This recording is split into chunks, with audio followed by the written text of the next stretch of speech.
I bought an insanely wide Porsche 911 that I am dying to drive. And that's because my 1999 Carrera has this, a modified all aluminum 5.7 liter LS1 engine with about 150 more horsepower, a ton more torque, and it weighs about the same as the 6-cylinder that used to sit here. It's also much more reliable and cheaper to maintain, and it sounds like this. Can you guys think of any downsides to doing this swap? I can't, and my favorite part is that this LS1 doesn't overheat anymore. And that's because in the last episode, I found some aftermarket pusher fans that were used as a Band-Aid fix for the factory puller fans not working after the LS swap. These fans couldn't flow enough air to keep the engine from overheating when at idle, and improper fan resistors were used, which wasn't doing this car any favors either. I eliminated the resistors and wired up the factory fans to come on using a temperature sensor that was already installed in the car, and just like that, we have an LS swapped 911 that can run all day without melting down. I just missed a gear. These buttons do absolutely nothing. But now that this car is cooling off faster than the used car market, I'm ready to go. But first, we have to do our LegitStreetCars maintenance package.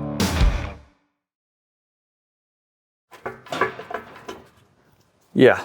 The LegitStreetCars maintenance package is definitely going to include an exhaust repair, but we're going to start off with an oil change. Let's see what we get out. Watch just chunks of stuff come out. Chunks aren't coming out. All right, this engine's good. We're going to boroscope it though to make sure, but here we go, here we go.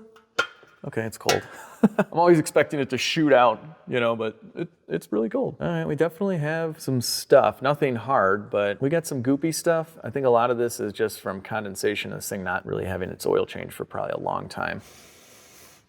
Nothing like the smell of old LS oil in the morning. It actually does smell good. Like if it was socially acceptable, I would consider this as a cologne. Yeah, all right, well, we'll just wait now. All right, cleaning up this drain plug. There we go. Yeah, it's good. It's good. It's good. Oil filter time. They used a Mobile One filter. Okay, done that before. There we go. So beautiful. Look at how perfect it is.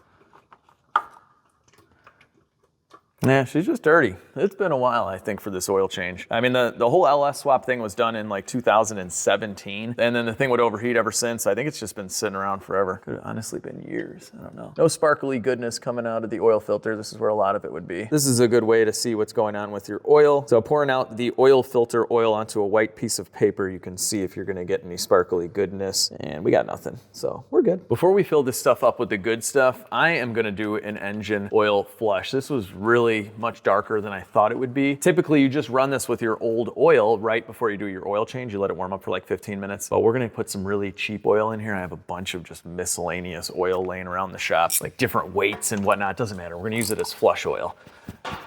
Drain plug in, and we have a cheap $4 oil filter going in too. Okay, oil filter is on. Before we lower this to fill it with oil, let's fix the exhaust issue. This had 2 bolts on this side rattle loose, but the gasket's still in there. So some new hardware is in order. Not sure if this is going to quiet this car down at all, but we definitely don't want a leaking exhaust system, right? Got to go through these street flow mufflers or whatever they're called. So much better. And we were missing only one on this side, not too bad. This one sucked in a lot. That was really loose. Hang on, before we continue, I gotta let you guys know about a crazy deal on my website, LegitStreetCars.com. I'm doing an early Black Friday blowout sale on everything on the site. So everything is 20% off. Plus, I'm gonna be giving you guys a free mystery gift. Everybody who orders is gonna get something that's valued up to $15. So I just wanted to highlight some of our awesome detailing products. So we have super plush, extra large microfibers. We have really good deals on bundle packs as well, and the 20% can be applied to those also. And this is one of my favorite. This is a gigantic drying towel. It's super absorbent, and with this towel, you can dry a car in just a few minutes. One swipe and it's dry. It's absolutely amazing. Of course, we have the original LegitStreetCars foam cannon. This makes the best foam in the business and has a fully machined brass valve body, super high quality piece. And we just got the clay mitts back in stock. These are awesome. They'll pull up any contaminants in your clear coat. This is very important to do before you ceramic coat or wax your car. We have the 3-pack of LegitStreetCars brushes, so you can use these on the interior and the exterior. The wash mitts go really good with the foam cannon, super plush, very soft, and you can wash these and use them over and over again for years.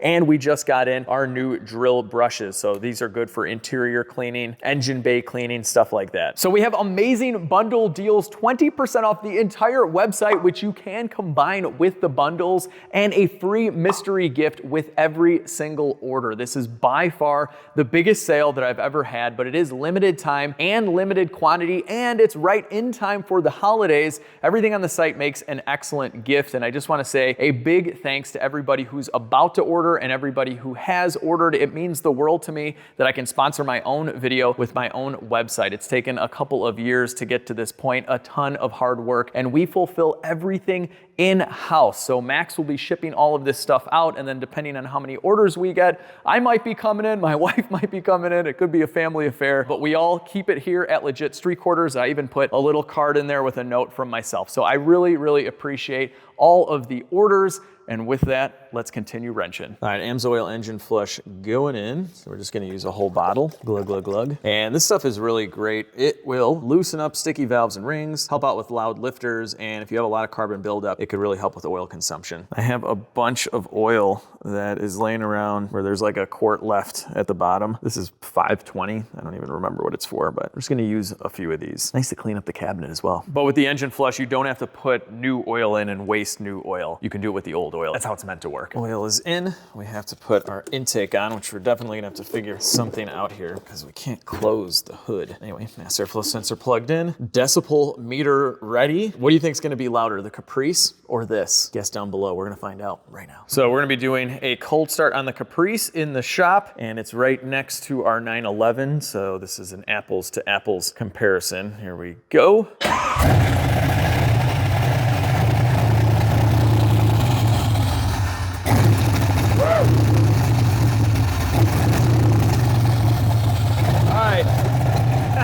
That's just closed. It does sound a little quieter now that we fixed the exhaust. It makes sense, but it needs a tune. If this idle stays steady, we can see what this really is. There we go. Let's just say average is 90. All right, let's try the Caprice. This thing is loud. The Porsche got quieter though, for sure. Cold start on the Caprice. Whoa. I'd say the Caprice is slightly louder.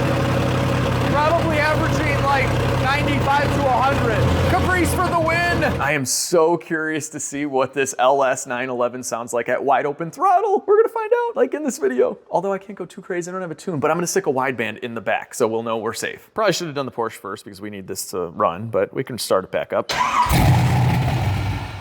All right, so this has to run for about 15, 20 minutes. Just enough to get the oil flush going, then we'll drain it and see what we have. Engine's warmed up. Let's see what we got. All right, there is our clean engine oil with like 20 minutes of runtime and the flush, and we're looking really good. There's no better feeling than knowing that like an unknown project car you just bought has a fresh oil change done by yourself. Whenever I buy a car, if they say the oil change was just done, I just do one anyway. I just want to do it myself. And we're gonna give it a new oil filter as well. There we go. Oil drain's going back in. Let's fill this thing back up. All right, this has been debated on the channel before, but I do fill my oil filters. Some people don't do that, and I do. Let me know what you guys do. Good AMSOIL filter going back in. There we go. Nice, we're going back in with the good stuff. AMSOIL synthetic, and I use AMSOIL on all of my vehicles. I've been using it for years. I do believe it's the best engine oil out there. Anyway, you guys know I love my AMSOIL, and part of the LegitStreetCars maintenance package is a can of the Performance Improver. So this is gonna clean up our injectors, our combustion chambers, valves, and whatnot. I just do this about once a year on all the cars. Oil change is done, fuel system cleaner done. let's keep going. We're gonna pull the spark plugs and do a compression test and a borescope to see what's inside of this engine. I know it's got a big cam, but we're gonna find out if it has anything else like forged pistons. That would be amazing, although it probably doesn't have forged pistons. I don't know. We're gonna find out. So while that's cooling off, let's do some stuff under the frunk, like a new cabin filter, which they had at the local auto parts store, surprisingly. And that is under here. Look at this thing. Ew. Gross. Can't have that. A new filter going in. All right, so that's on, and it gets covered up by this, but we're gonna hold off on putting that back because we need to just clean up a little bit of wiring here. Let's turn our ignition key forward. And what they've done here to activate the fans to work is they ran this wire to the factory harness going to the sound amp, and then that branches off into the 2 relays. So this is the power source to click on the relay, and this coolant temperature sensor provides the ground once it gets up to about 180 degrees. So this circuit gets completed, and then you can see here that it is grounded to the vehicle right there. We're gonna put our meter lead here on the ground, and then I would venture to say that the sound amp has a key on power source. Okay, so that's power right there. Let's turn off the key, and that is a constant power. Yeah, that's a big one. So that's not gonna be the wire we tap into. Key back on, let's keep looking. And we're just gonna go down the line and test these wires. So those do not have any power. No. Yes? No. How about no? Scott? No. Okay, well, there's no switched power source there, so let's see what else we can find. Take this cover off. Here's our master cylinder and our brake booster. Okay, I couldn't find switched power under the hood, but we have about 8,000 fuses right here, and this is switched power. So right now the key is on, but if we turn the key off, it doesn't have anything. This is perfect. It's for some kind of telecommunications module or something like that, but the control side of a relay pulls like nothing, like an amp or so. So this will be totally fine. And we get to use one of these add a fuse little doohickeys, which is really nice. No splicing, so you just pull out the fuse, install it right there. So now this leg of the circuit is going to be protected just like it was from the factory. Then we're going to add another 7.5 amp fuse right next to it. This is going to be the fuse that protects our new circuit. And then you just plug this in like so. And always do a little test fit to make sure your cover will click back on. We're in good shape here. Now this is called a wire tap. Not a huge fan. They can mess up the wiring on a car sometimes. They did a pretty good job here, but we're gonna remove it. And the factory wire, it just cut through the insulation. It's not that bad, but some people squeeze these like crazy and it cuts the strands in the wiring. Since it's just the insulation that's cut, we can wrap this up with a piece of tape. All right, and since this is under the hood here and not exposed to the elements, that's gonna be fine. All right, let's cut this off. We can snake this wire through like so, and we gotta run it that way. Run it underneath some stuff so it's hidden behind the battery over the rainbow? I don't know. Then we'll strip it, and we need to add a little bit of wiring as well. We'll put our 2 wires together forever and ever and slide over our little connector. All right, now the solder is melting through those wires. Sometimes when you're using this, oh, there we go. See all the solder going through? But you'll still have that little dark gray section in the middle. That's just staining from the solder. It is all melted in there. This is done. Very good connection. I found this cover right here. It's held in by a few screws, some of which are very difficult to get to, but we just need to pry this open a little so we can feed our wire through, just like that. And now we can pull our wire in like so. There we go, got a little excess. There we go. Strip this end, and they give you a butt connector to use. So we will crimp this guy right now. Perfect. Plug it back in, cover going back on. I ran that wire underneath everything, so you can't even tell we did anything. Like cleaning either. We haven't, yeah, that's not nice. So much better. Okay, I can't leave it all dusty looking. We just gotta give it a quick wipe. Not gonna get carried away though. We still got a lot of stuff to do before the drive, but come on, this just doesn't look good. This is actually a joy to clean up because this was a California, Arizona car, so it's just a little dusty. There's no corrosion on anything. It's so nice. Can't tell you how much I hate working on cars from the Midwest or the North or anywhere where, you know, there's like weather outside of beautiful sunny days. That looks much, much better. Goodbye, new cabin filter. All this gets hidden anyway. And covers for everything. We even have a cover for the battery as well. That ties these 2 together like so. There we go. Everything's put back together under the frunk. Hang on. with all of this plastic. I can't help myself. Amsoil Mudslinger is awesome for making this look brand new. All right. Had to do it. Oh, that is totally mint. And I put the spare in, and yeah, it's totally flat. We need to fix that. I used to do roadside assistance for Mercedes-Benz when I was a tech there, 1 week out of the month, 24/7. I had a pager, yes, a pager, and a 163 ML. Went through like 3 of them during the 8 years that I did that. And you don't know how many times I would go out for a flat tire, and their spare was totally flat as well. Luckily, I took an air tank with me. Yeah, we should be good. I don't hear anything coming out. And these little ones like this usually take about 60 PSI. There we go, perfect.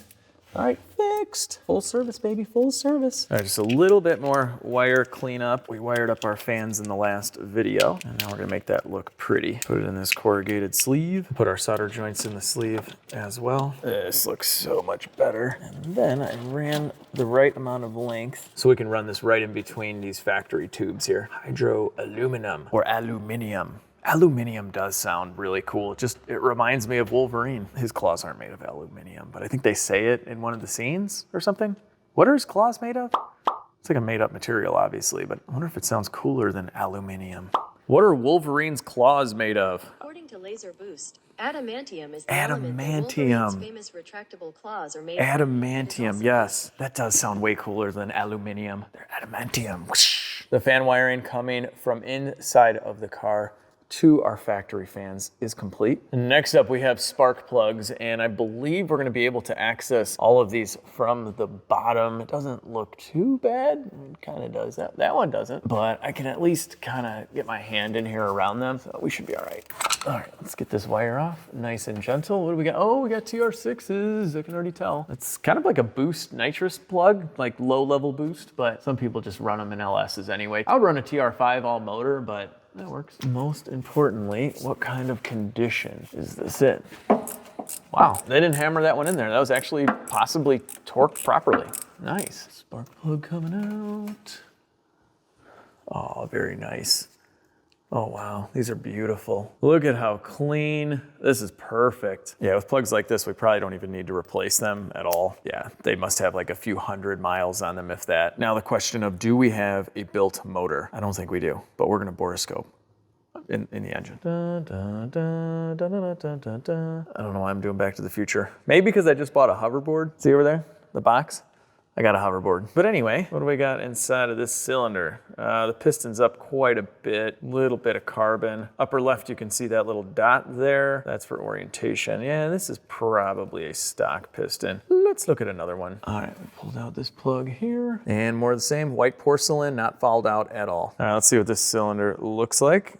Oh, hello, Mr. Valve. We got a valve slightly open there. Looks good. And here's our piston with a little carbon. Definitely needs a little Italian tune-up. Oh, look at that cylinder wall. That looks pretty good. This piston's up quite a bit as well. Overall, I'm really happy with this. Looks great. No broken ring lands. We're good. It does look like we have a stock LS1 engine. So this would be the aluminum 5.7 out of like an F-body or a C5 Corvette or something like that. Phenomenal engine. It has the factory head bolts as well, which kind of indicates it's a stocker outside of this gigantic camshaft. But the cylinders look amazing. The spark plugs look great. Normally, if this was like an abandoned car, I'd pull and replace all of the spark plugs and borescope everything, but I think we're gonna be okay. This thing runs awesome. So let's put these back in and continue on before our very leisurely maiden test voyage. Spark plugs are back in, and I just gotta point out that this engine does not have any leaks. It could definitely use a cleaning, but look at this. No oil, no nothing. Front cover is bone dry, and this is kind of cool to see. You can see the little water pump adapter right there made of aluminum, and then more of the LS swap kit bracketry underneath here. Now, don't mind the rust on the rotors. This will clean right up when we go for a test drive, but look at the brake pad, and it's definitely worn down. The pads need to be replaced. The rotors seem to be okay, though. The ridge isn't too bad here. And the 911 actually came with the new brake pads all the way around, so we have the Hawks Street pads, but they probably didn't drive the car much since 2016,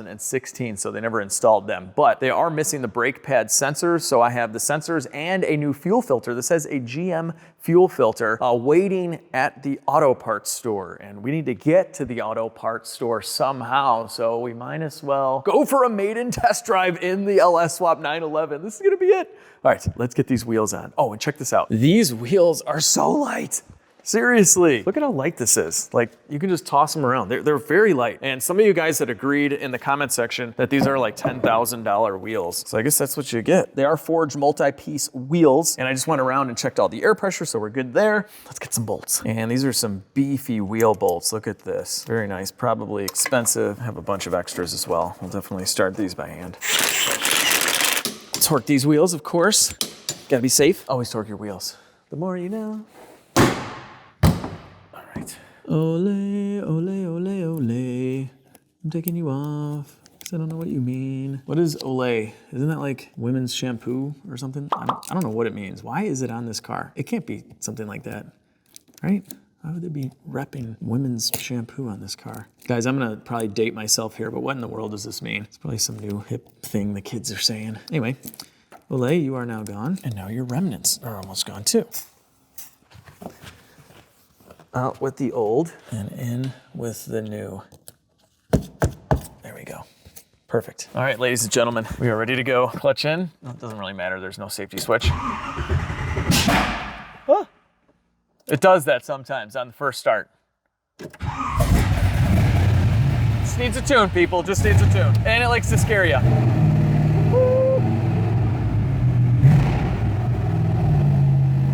This sounds so much better without the exhaust leaking.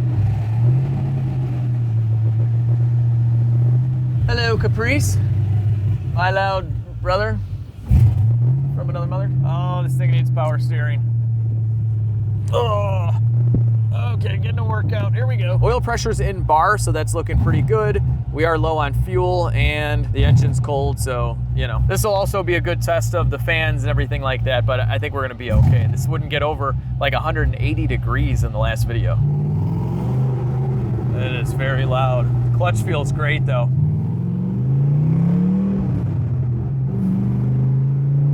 Good second gear, good third gear, good fourth gear. Guys, there were some people upset that this thing has an LS engine in it. It weighs the same as the 6-cylinder that was in it, and it has so much torque. This is the best of all worlds. I mean, come on. Oh, I love it. I like an LS swap 996 that probably is worth like $15,000 as a normal stock car. Why not? I'm gonna do it to a turbo car or anything fancy.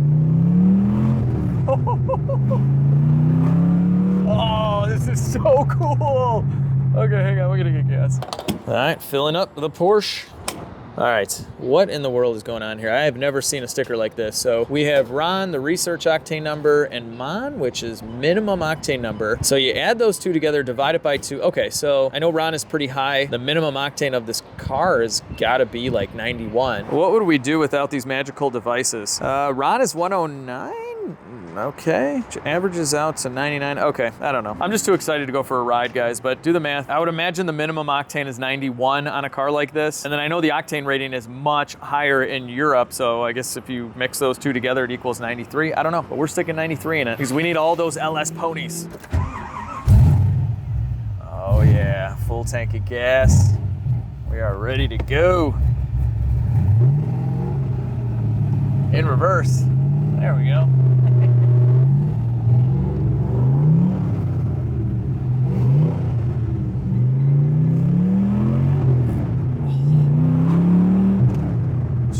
You gotta be kidding me, guys. This car is cool. It handles so well. Oh.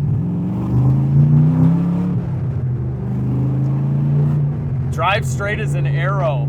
Oh man. This is a nice car, guys. $27,000. I know there's a little mixed reviews on whether I got a good deal or a bad deal. Some of you guys said this was a phenomenal deal. The car's worth 50. Some of you guys said the car's worth like $5,000, which is ridiculous. I think it was a good deal. I'm happy. So far, I'm definitely happy. All right, hang on. Before we go have a little bit more fun, I want to hook up a temporary wideband, just make sure the air fuel is pretty close, just in case it goes lean. It's naturally aspirated, so it's kind of hard to break anything. I mean, you could still do it. But I have this nice portable setup that we can just attach to the tailpipe. All right, now, hopefully the cigarette lighter works, because that's how we get power for this. Yeah, you know you're old when you're calling it a cigarette lighter. Because they don't call that anymore. They call it a 12-volt power source or something now. Cars don't actually have cigarette lighters anymore. Cigarettes are bad. Oh, we got a red light. Yes, it's gonna work. heating up right now. Here's our temporary wiring job, just taped to the side of the car. And then we have our gauge. And I'm really actually surprised that there aren't any gauges in this car. All of this work, wide body stuff, all this crazy interior. No gauges. Come on now. There we go.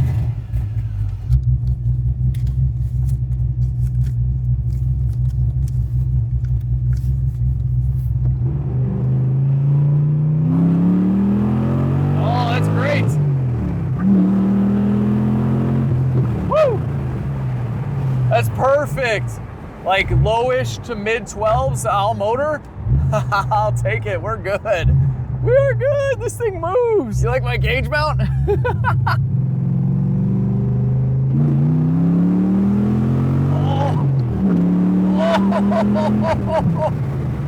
This thing is so cool. It rips too. Gosh, I bet you there's at least like 50 wheel horsepower on the table from it simply not being tuned. I like it, guys. I like it. Now, I know some of you guys didn't like the color. I don't think it's that bad. I wouldn't have picked this color, but whatever. This car is awesome. Oh, it rips. Oh my gosh, it rips right to that legal speed limit like immediately. Woo! Oh, and look at this. Look at that coolant temperature. It is perfect.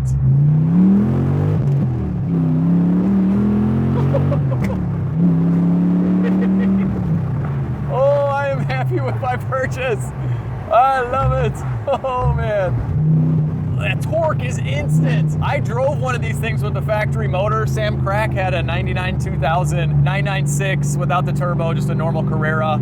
It was weak, guys. Wasn't nearly as fun. And man, I know these things handle good from the factory, but with this suspension, oh man, it's like butter. Except that tune is not like butter. It likes to surge. According to the ad a couple of years ago, this thing was street tuned, but it was never put on a dyno. And man, they really need to work on that idle. We'll get it. We'll get it. Sounds so good. Woo! We got a bridge.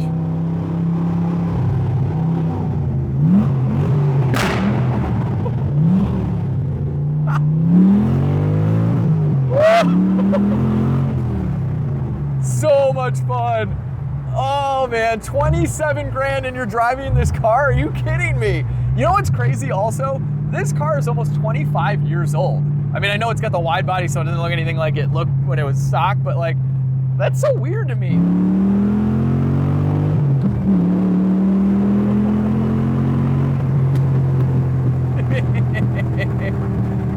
Oh, I can't get enough, people.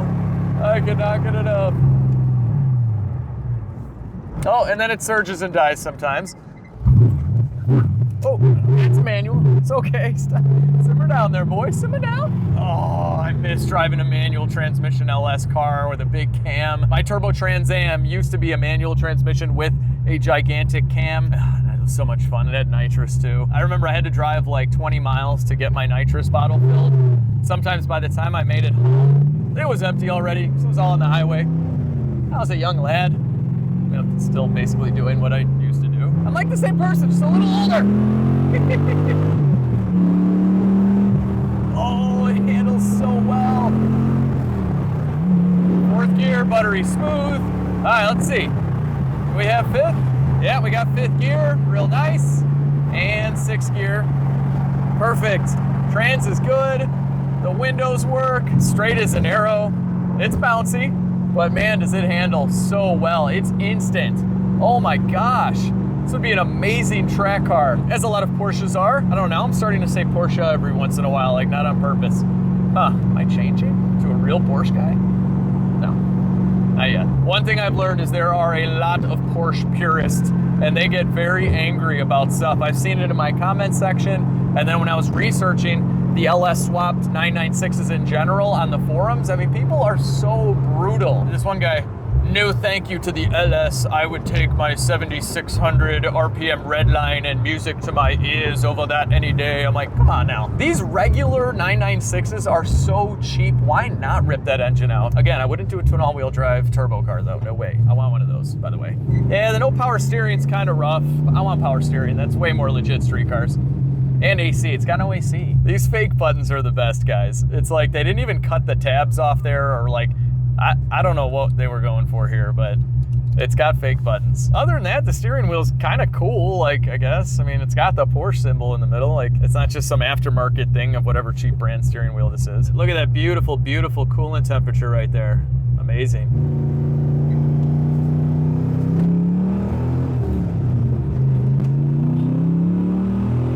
Oh my gosh. You just like, you feel like you're in the driver's seat of a car like this. I know that doesn't make any sense, like you are in the driver's seat, but like, you just feel like you're completely in control. Like the feedback and everything, especially with no power steering. I mean, it's raw, people, it's raw. And this is what a lot of people are starting to miss with some of the newer cars, which is why a lot of the older cars are going up in value. This is cool, seriously cool. I mean, I can't tell you how well this handles. Just instant, just point and it just goes. All right, so let's go pick up some parts. You guys see this pickup truck that's like crab walking away? Look at that. That thing is highly damaged. So I'm in the parking lot of the parts store and check this out. Nothing. No. Come on, baby. I don't think it's the battery. I think this starter is just getting baked with the exhaust pipe right there. There's one right underneath it. And if you turn the engine off and let it kind of heat soak, it's over. Oh, this really stinks.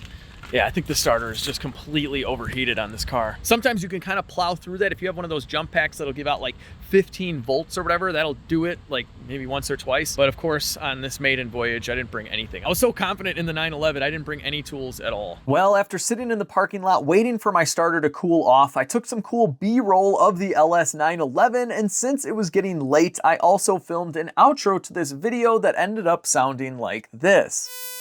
So obviously I had some audio issues here, but basically this is me saying I don't know how long it's gonna take for the starter to cool off, and to tune in to the next video that comes out in a couple of days, as I'll kick it off with hopefully getting out of this parking lot and then building a crazy exhaust system that will not only sound better, but also fix the starter issue. In that episode, I also meet a fellow Porsche owner that's literally driving around with the head of a deer in the back of his 944, so you definitely won't wanna miss that one. As always, hit that like button, share the video with your friends, subscribe to the channel, and most importantly, have a fantastic day. I'll see all of you in the next video.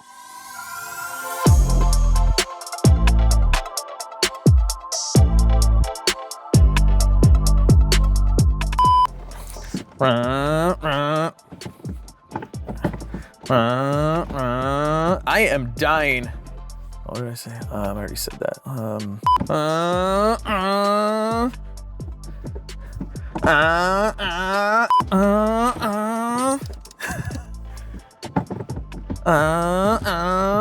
Yeah, I don't see any sparkly. I don't see any sparkly goodness here, so we should be all right.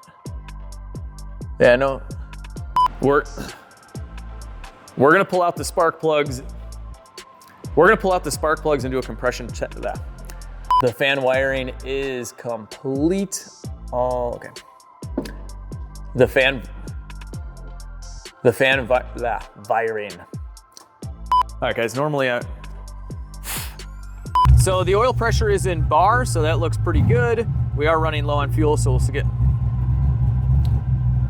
Oil pressure's looking good, that is, but whatever, this car is awesome. Woo! Okay. Try that again. All right, Maximus Prime. This is called Roll of B. Dun, dun, dun, dun, dun, dun, dun, dun, dun, dun, dun, dun. Comes with music.